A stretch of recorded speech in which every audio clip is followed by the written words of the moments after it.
जय श्री महाकाल। जिन्न कई प्रकार के होते हैं। कुछ शुद्ध होते हैं, कुछ अशुद्ध होते हैं। कुछ इंसानी जीवन में आके मदद करते हैं, कुछ परेशान करते हैं, कुछ दुख देते हैं।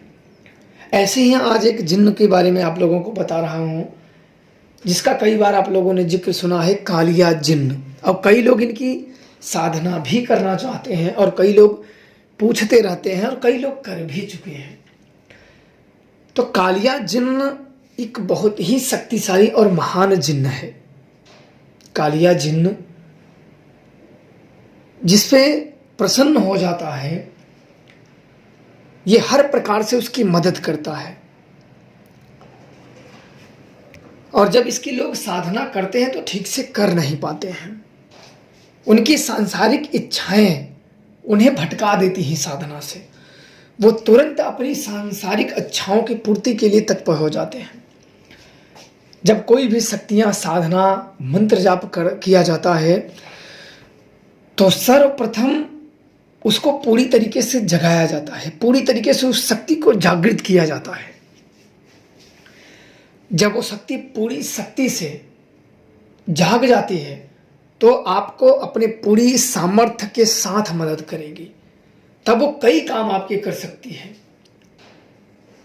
कालिया जिन्न के बारे में यहां तक कहा गया है कि अगर सही से जिसे सिद्धि हो जाए वो हवा में तक सामान ला सकता है। और बताना किसी के बारे में इसके लिए कोई बहुत बड़ी बात नहीं है। भूत है, प्रेत है, क्या है, कहाँ से आए हो, क्यों आए हो, किस काम से आए हो, क्या दिक्कत है, क्या समस्या है, क्या समस्या लेके आए हो, कोई बहुत बड़ी बात नहीं है। पर इन शक्तियों को पूर्ण तरीके से अगर जागृत कर लोगे तभी इनसे पूरी तरीके से आप मदद ले सकते हो। कुछ लोगों को मैंने जब ये कालिया जिन्न दिए तो थोड़े से ही जप में थोड़ी सी अनुभूतियां हो गई। इसके बाद तो इतने काम देने लगे कि जब तक व्यक्ति को सुला न दो। कालिया जिन्न प्रत्यक्ष तक आने में सामर्थ्य रखता है, पर साधक उतना मंत्र द्वारा जबकि उसकी ऊर्जाओं को निर्माण करे, अपने ध्यान को केंद्रित करके ऊर्जाओं का निर्माण करता है तो साकार रूप में वो आती है। निराकार से साकार रूप में वो धीरे धीरे आती है, तभी उनको साक्षात्कार किया जा सकता है। ज़्यादातर लोगों को साक्षात करने का विधान नहीं पता होता है। तो ये होता है कि जब हम किसी चीज़ को, शक्ति को ध्यान केंद्रित करके जपते हैं तो एक ऊर्जा का निर्माण होता है। वो ऊर्जा निराकार होती है, धीरे धीरे साकार रूप में आते आते उससे साक्षात्कार होता है। पर उतना व्यक्ति रुकता नहीं है, उसको उतना सब्र नहीं है, उतना वो रुक नहीं सकता है। उसको तुरंत खाना तुरंत करो। एक होता है ना कि पेट में बच्चा आया, मालूम पड़ा बच्चा ने, तुरंत हमें खिलाना है, उसका नाम रखना है, उसका शादी विवाह करना है, सब करना है। तो ऐसे किसी भी प्रकार की साधनाएं नहीं होती हैं। साधनाओं में जिसे उतावलापन है उसके लिए साधना मार्ग बिल्कुल नहीं है। साधना के लिए धैर्य चाहिए और समर्पण चाहिए होता है और भक्ति चाहिए होता है और गुप्तता का विशेष ध्यान होना चाहिए। क्योंकि जब तुम साधना करते हो तो हर क्षण तुम्हारी परीक्षा चलती है किसी के माध्यम से तुम्हारे। इसीलिए जब लोग साधना करते हैं ना, सिद्ध महात्मा जब जंगलों में तपस्या करते हैं तो क्या करते हैं, वो मौन धारण कर लेते हैं, एकांत और मौन धारण कर लेते हैं। उन्हें पता है कि ये किसी भी रूप में शक्तियां परीक्षण कर सकती हैं, किसी भी व्यक्ति के माइंड में गलत नेगेटिव विचार डाल देंगी और हो सकता है जो हमारा हितैषी है उसी के बारे में अशब्द बुलवाएं और हम भी उसमें संलग्न हो जाएं, अपना भी योगदान कर दें और हम कुछ पाप के भागीदार हो जाएं। कई के साथ ऐसा हुआ है।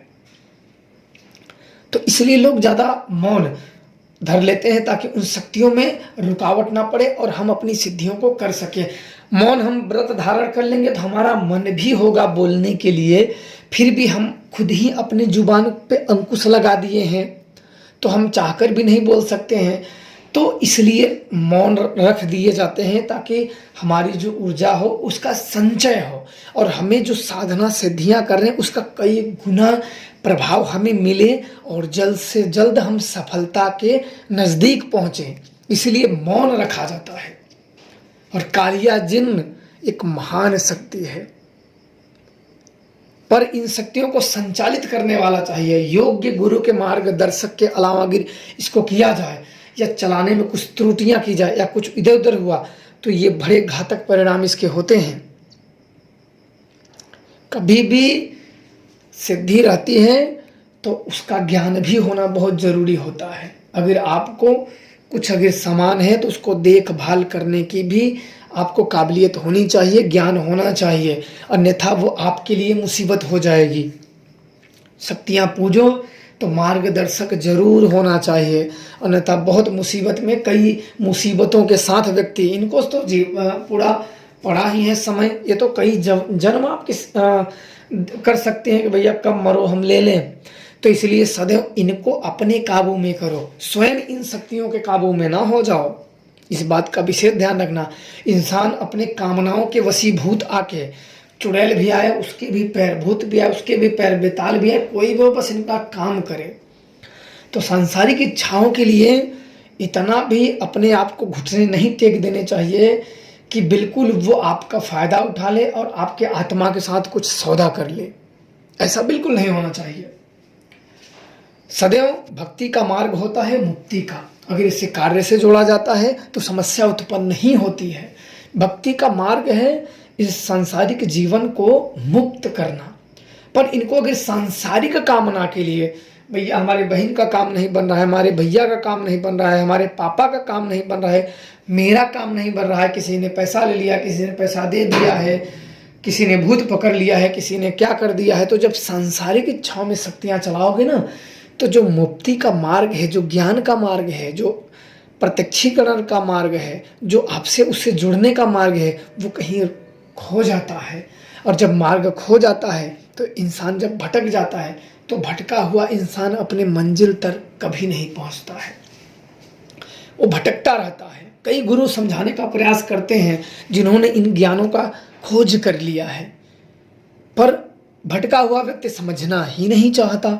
उसको है कि हम भटके ही ठीक है, क्योंकि जब व्यक्ति भटकता है तो उसे लगता है कि यही मार्ग ठीक है, तो उसके लिए वही ठीक है।